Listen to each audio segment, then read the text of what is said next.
नमस्कार। आइए सुनते हैं रेणु मंडल जी द्वारा लिखी गई कहानी वक्त।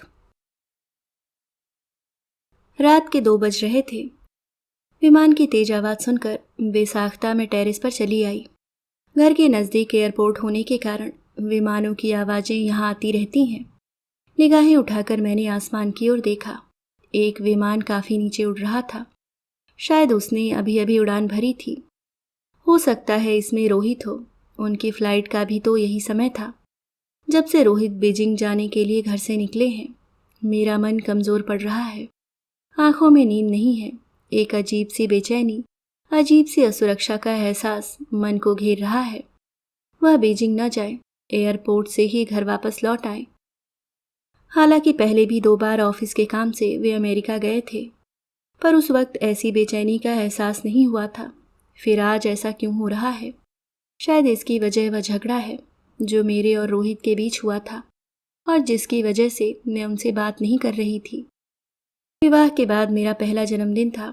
सोचा था उस दिन रोहित कुछ स्पेशल करेंगे, मुझे बढ़िया सा उपहार देंगे, कहीं घुमाने ले जाएंगे।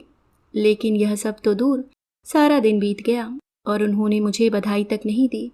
शाम को उनका मैसेज आया, बॉस की प्रमोशन पार्टी है, डिनर पर जा रहा हूँ, तुम खाना खा लेना, मेरा इंतज़ार मत करना।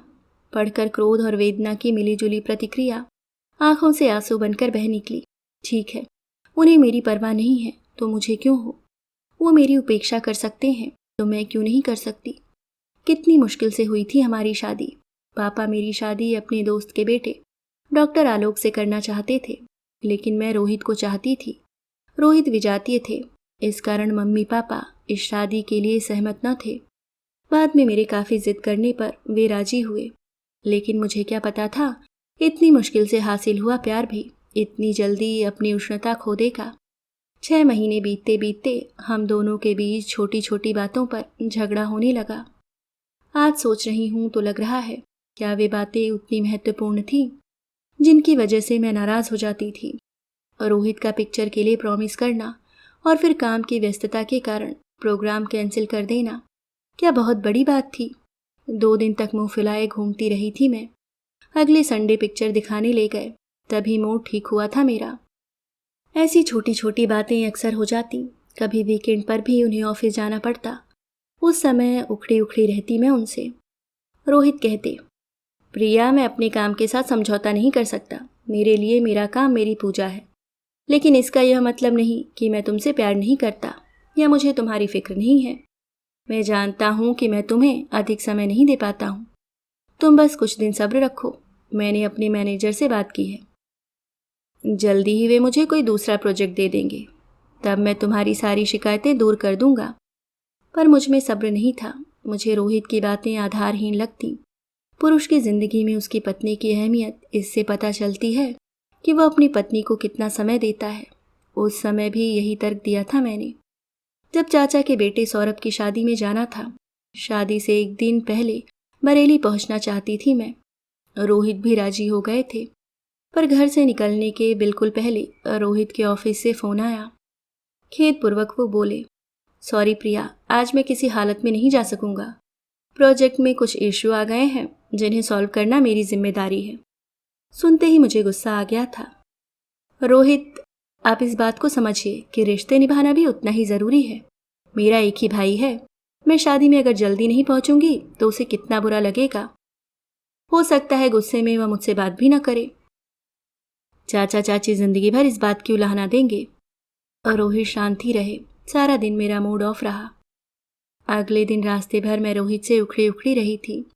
चाचा का घर आते ही मैं अंदर की ओर लपकी। हल्दी की रस्म तभी खत्म हुई थी। चाचा चाची ने मुझे गले लगाया। सौरभ अपनी बहन की सहेलियों के साथ हंसी मजाक में उलझा हुआ था। उसने दूर से ही हाथ हिला दिया। पास आकर रोहित से बात करने की औपचारिकता भी नहीं दिखाई। मैं जानबूझकर वहां सबके नज़दीक जाकर खड़ी रही कि कोई तो मुझे देरी से आने का उलाहना देगा, लेकिन किसी को हमारे आने की फिक्र ही नहीं थी। फिर देर या जल्दी का सवाल ही कहाँ उठता था। मन ही मन में खिसिया रही थी। अपने इन्हीं संबंधों के लिए मैंने रोहित से झगड़ा किया था। रोहित मुझसे कुछ नहीं बोले, बस मुझे देखकर मुस्कुराते रहे थे।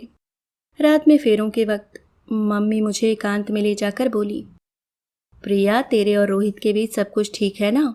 सुबह से देख रही हूँ तू रोहित से बात नहीं कर रही है। मम्मी की सहानुभूति पाकर मेरा दिल भर आया। व्यथित होकर मैं बोली, मम्मी, मेरे और रोहित के बीच अब बहुत झगड़े होते हैं। कई कई दिन तक हम एक दूसरे से बात तक नहीं करते। रोहित अब बहुत बदल गए हैं। पहले उन्हें मेरा कितना ख्याल था, लेकिन अब उन्हें मेरी बिल्कुल परवाह नहीं है। उनके लिए उनका काम ही सर्वोपरि है। मम्मी शांत मन से मेरी बातें सुनती रहीं, फिर बोली, प्रिया, कॉलेज में मैं तुम्हारी ही उम्र की कितनी लड़कियों के संपर्क में रहती हूँ। उनमें से कई मुझे अपनी समस्याएं भी बताती हैं। प्रिया, मुझे लगता है आजकल की पढ़ी लिखी लड़कियों में एडजस्ट करने की भावना कम हो रही है और उनका अहम बढ़ रहा है। आजकल पति और पत्नी को जो बराबरी का दर्जा मिल रहा है, उसके चलते पति से उनकी अपेक्षाएं कुछ ज़्यादा ही रहती हैं और इनके पूरा न होने पर उनका अहम टकराने लगता है। शिकायतों का दौर शुरू हो जाता है। मम्मी, तो क्या गलत बातों पर रिएक्ट नहीं करना चाहिए? उन्हें सहते रहना चाहिए? नहीं प्रिया, तुम इस बात को समझो। गलत बातें सहने में और एडजस्टमेंट में अंतर है। पति की परिस्थितियों को समझना और उनसे तालमेल बिठाकर चलना एडजस्टमेंट होता है। छोटी छोटी बातों पर रूठना, बोलचाल बंद कर देना, हर समय शिकायतें करना, ये सब बचपना है प्रिया। पति की मुश्किलों को समझकर उनके साथ सहयोग करोगी तो तुम देखोगी कि वो एक बार तुम्हारी इच्छा पूरी नहीं कर पाए तो अगली बार पूरी करने की पुरजोर कोशिश करेंगे। इन छोटी छोटी बातों से ही रिश्ते में गहराई आती है, व्यक्तित्व में ठहराव आता है। मैं यह नहीं कहती कि तुम्हें नाराज होने का हक नहीं है, लेकिन ज़्यादा समय तक रूठे रहना पति पत्नी के रिश्ते में खालीपन पैदा करता है। संवादहीनता उनमें दूरी बढ़ाती है। मम्मी, मैं समझ रही हूँ, कम से कम आप मेरी भावनाओं को समझेंगी। यही सोचकर अपने मन की बात कह दी। विश्लेषण करना ही है तो निष्पक्ष भाव से करिए ना। पक्षतापूर्ण रवैया क्यों अपना रही हैं? कहाँ तो आप रोहित के साथ मेरी शादी के खिलाफ थीं और कहाँ आपको उनकी हर बात ठीक लगती है। मम्मी का सदैव की भांति उपदेश देना मुझे खिन्न कर गया था। ऐसा कम ही होता है कि किसी के समझाने से इंसान पर असर पड़े।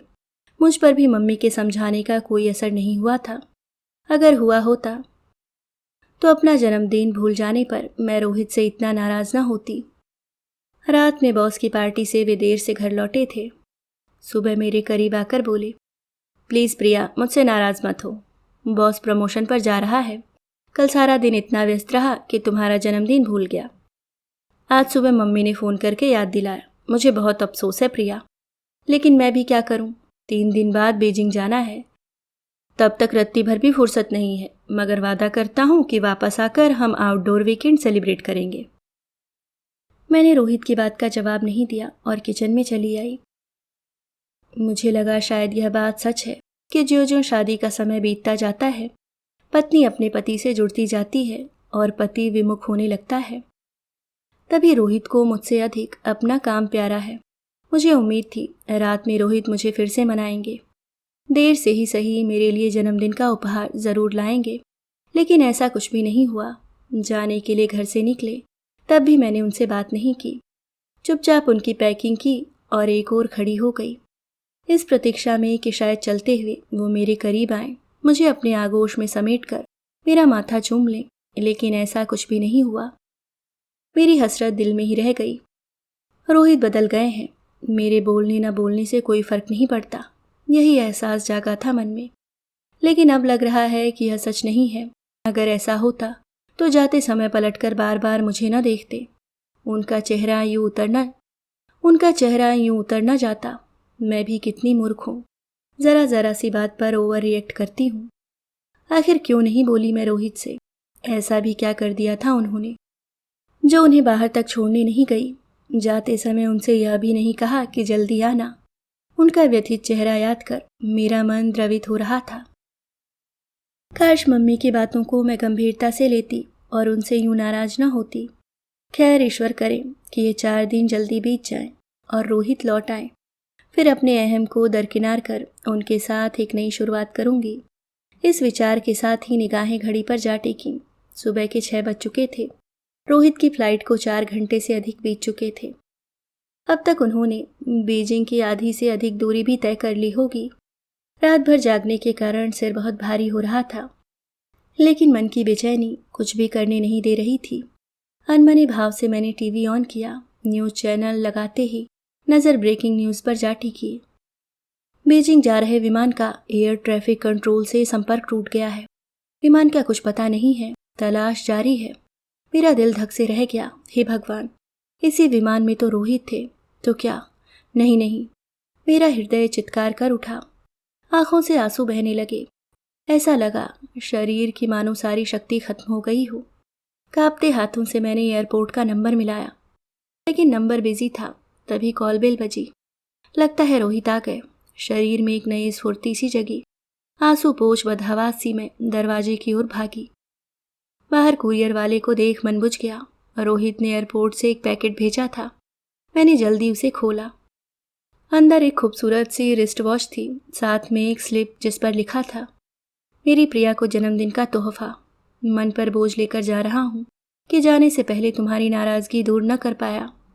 तुमसे बहुत जल्द मिलूंगा तो सारे गिले शिकवे दूर कर दूंगा। सिर्फ तुम्हारा रोहित। मैं फूट फूट कर रो पड़ी। रोहित, मुझे उपहार नहीं चाहिए, मुझे सिर्फ तुम्हारा साथ चाहिए। प्लीज़ लौट आओ रोहित, मैं तुम्हारे बिना नहीं जी पाऊंगी। काश मैं रोहित से नाराज़ ना हुई होती। काश मैंने उन्हें रोक लिया होता। मेरी नज़रें दोबारा टीवी पर जा टिकी। विमान को ढूंढने के प्रयास और तेज हो गए थे, लेकिन उसका कुछ पता नहीं चल रहा था। थोड़ी देर में मम्मी आ गईं। उनके सीने से लग मैं बिलख उठी। रोते रोते मेरी हिचकियां बंध गई। मम्मी मेरा सिर सहलाते हुए बोली, प्रिया, हिम्मत रखो, तुम्हारे पापा एयरपोर्ट पता करने गए हैं। मेरा मन कह रहा है रोहित जरूर आएंगे। मम्मी की आवाज़ मुझे कहीं दूर से आती लगी। दिन का उजाला बढ़ रहा था और मेरा भविष्य अंधकार की गहरी खाई में डूबता जा रहा था। अगले दिन से दोस्तों और रिश्तेदारों का आना शुरू हो गया था। हर कोई अपने तरीके से सांत्वना दे रहा था। धीरे धीरे 1 माह बीत गया। विमान का अब तक कुछ पता नहीं चला है। रोहित के लौट आने की आस आज भी मेरी सांसों में बसी हुई है। आज अपनी बालकनी में बैठी मैं अश्रुपूरित नेत्रों से बीते दिनों की स्मृतियों में खोई हुई हूँ। कुछ दिन पहले तक मैं और रोहित इसी बालकनी में बैठकर शाम की चाय पीते थे। रोहित मुझसे ढेर सारी बातें करना चाहते और मैं अपनी शिकायतों के ताने बाने में उलझी अक्सर खामोशी अख्तियार कर लेती थी। आज मैं रोहित से बात करना चाहती हूँ, उन्हें बताना चाहती हूँ कि मैं उन्हें बहुत प्यार करती हूँ, लेकिन मेरी बात सुनने के लिए रोहित मेरे पास नहीं है। चारों ओर सन्नाटा पसरा हुआ है। वक्त यह कैसा खेल खेल गया मेरे साथ।